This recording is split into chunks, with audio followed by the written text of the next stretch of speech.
उपस्थित जितने लोग हैं उन सबका मैं धन्यवाद करती हूँ, अभिनंदन करती हूँ कि मुझे एक मौका दिया कि मैं नवापारा की कलीसिया में परमेश्वर के वचन को रख सकूं।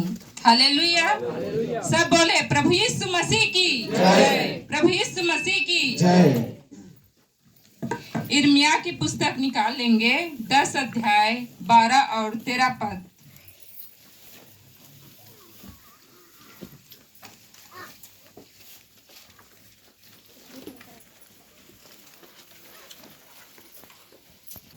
निकल गए सभी का। यिर्मयाह 10 अध्याय वचन 12 और 13। स्तुति का गीत। उसी ने पृथ्वी को अपनी सामर्थ्य से बनाया, उसने जगत को अपनी बुद्धि से स्थिर किया और आकाश को अपनी प्रवृत्ता से तान दिया है। जब वह बोलता है तब आकाश में जल का बड़ा शब्द होता है और पृथ्वी की छोर से वह कुहरे उठाता है। वह वर्षा के लिए बिजली चमकाता और अपने भंडार में से पवन चलाता है। पहला कुरिन्थी की पुस्तक 4 अध्याय 20 पद पढ़ लेंगे।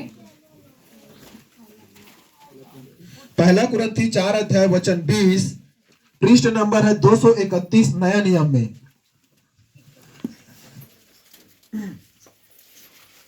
पहला कुरिन्थी 4 अध्याय वचन 20। सब भी प्रार्थना करेंगे। प्रेमी पिता परमेश्वर प्रभु यीशु, एक बार फिर से मैं आपके चरणों के तले आती हूँ। पिता प्रभु यीशु के नाम से मांगते हैं, आमीन। यिर्मयाह की पुस्तक में 10 अध्याय 12 और 13 में हम क्या पढ़े कि पृथ्वी को परमेश्वर ने अपनी सामर्थ्य से बनाया है। किसने बनाया है? परमेश्वर ने अपनी सामर्थ्य से पृथ्वी को बनाया है। हम देखते हैं मेरे प्रियो कि परमेश्वर ने कैसे आकाश को बनाया, धरती को बनाया, सूर्य और चंद्रमा को बनाया है। और धरती से और इस पृथ्वी से भी बड़े बड़े ग्रह, सूर्य, चंद्रमा और तारेगण को परमेश्वर ने कहाँ रखा है? आकाश में स्थिर रखा है। उसमें कोई धूरी नहीं है। परमेश्वर ने अपने सामर्थ्य से बड़े बड़े सूर्य, चंद्रमा और तारेगण को कहाँ रखा है? आकाश में स्थिर रखा है। किसके द्वारा? अपने वचन के सामर्थ्य के द्वारा। हम एक धूल को भी हवा में नहीं रख सकते, लेकिन परमेश्वर आकाश को, सूर्य को, चंद्रमा को और हम सब को अपने सामर्थ्य से क्या रखा है? स्थिर रखा है। और पहला कुरिन्थी की पुस्तक 4 अध्याय 20 पद में क्या कहता है? परमेश्वर का वचन बातों में नहीं है। किसमें है? सामर्थ्य में है।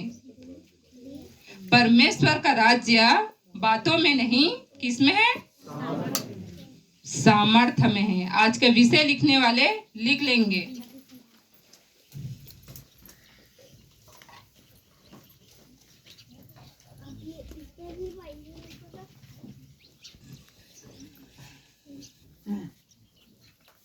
विषय लिखेंगे, परमेश्वर का राज्य बातों में नहीं परंतु सामर्थ्य में है।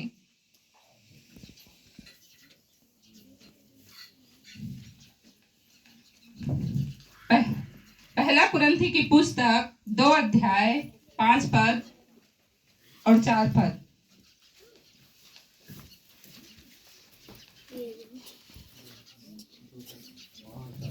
पहला कुरिन्थी 2 अध्याय 5 और 4 पद।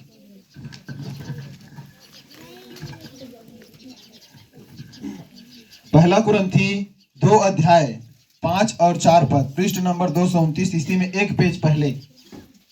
पहला कुरिन्थी 2 अध्याय 5 पद। इसलिए कि तुम्हारा विश्वास मनुष्यों के ज्ञान पर नहीं परंतु परमेश्वर की सामर्थ्य पर निर्भर हो। और परमेश्वर का दास पौलुस क्या कहता है? तुम्हारा विश्वास मनुष्यों के ज्ञान पर नहीं परंतु परमेश्वर की सामर्थ्य पर निर्भर हो। 4 पद पढ़ लेंगे। और मेरा वचन और मेरे प्रचार में ज्ञान की लुभावने वाली बातें नहीं परंतु आत्मा और सामर्थ्य का प्रमाण था। और परमेश्वर का दास कहता है पौलुस, मेरे प्रचार में, मेरे वचन में और मेरे प्रचार में ज्ञान की लुभावनी वाली बातें नहीं, परंतु आत्मा और सामर्थ्य का प्रमाण के साथ आए हैं। हालेलुया। हालेलुया। हम देखते हैं कि आज दुनिया में हर एक मनुष्य के पास ज्ञान है और परमेश्वर ने कहा भी है कि ज्ञान पृथ्वी से भर जाएगी। आज हम जहाँ पर भी देखते हैं, मोबाइल में देखते हैं, टीवी में देखते हैं, बड़े बड़े गुरु हो गए हैं, उनके पास तो ज्ञान तो है, अच्छी अच्छी बातें तो हैं, लेकिन परमेश्वर की सामर्थ्य नहीं है। आज हर एक मनुष्य के पास ज्ञान है, चाहे अध्यात्म का हो, चाहे शारीरिक हो, चाहे खाना बनाने को, हर एक ज्ञान है उनके पास। लेकिन परमेश्वर का वचन कहता है कि परमेश्वर का राज्य बातों में नहीं परंतु सामर्थ्य में है।